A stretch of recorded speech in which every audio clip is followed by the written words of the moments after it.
जी का यही फ्रस्ट्रेशन है कि आज वो विदेश की भूमि में जाकर भारत और भारत के महान लोकतंत्र को अपमानित कर रहे हैं, उसे बदनाम कर रहे हैं।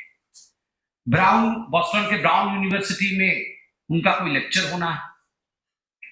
वो लगभग 3 दिन की ट्रिप में यूएस पहुंचे हैं और विडंबना देखिए, जब यूएस के उपराष्ट्रपति भारत में है, उस समय यूएस की भूमि में जाकर भारत को अपमानित और भारत के लोकतंत्र के खिलाफ कहना, यह आदत ऐसी ही है कांग्रेस पार्टी की। आप याद करिए, जब कॉमनवेल्थ हो रहा था उस समय भी यूएस में जाकर, और उस समय भारत में भारत के खिलाफ राहुल गांधी और उनके तमाम जो उनके नेतागण हैं वो कह रहे थे। राहुल जी अमेरिका में जाके इलेक्शन कमीशन को कॉम्प्रोमाइज बताते हैं।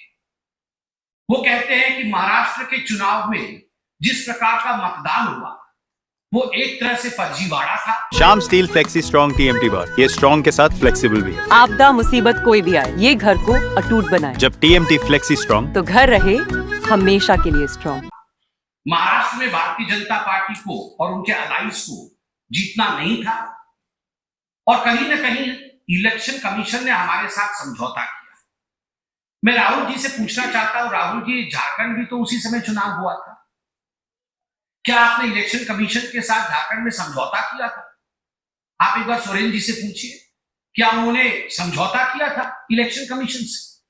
प्रियंका वाड्रा उसी चुनाव में जो बाई इलेक्शन हुए थे, उसी समय उसी कालखंड में जो बाई इलेक्शन हुए थे, उस बाई इलेक्शन में वो जीत के सदन में आई पैलेस्टाइन का बैग टांग करके। आप बताइए, क्या प्रियंका वाड्रा ने रॉबर्ट वाड्रा की मध्यस्थता से इलेक्शन कमीशन के साथ कोई कॉम्प्रोमाइज किया तभी उसकी जीत हुई, या वो अपने मेहनत पर जीत कर आई?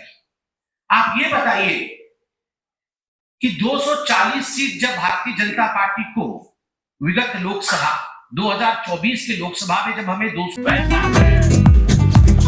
ये स्टाइल का मामला है। रूपा फ्रंटलाइन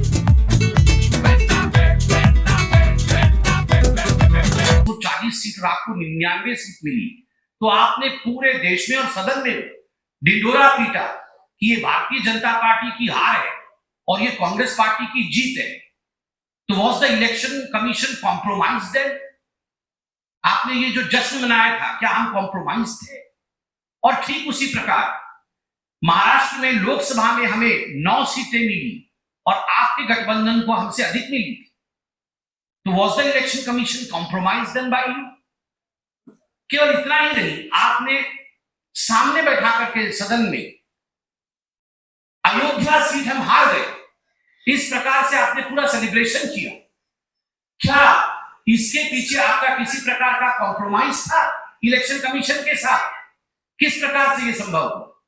क्योंकि भारत में आज फ्री एंड फेयर इलेक्शन होता है, भारत में आज सजीव लोकतंत्र है, इसी कारण यह संभव हुआ।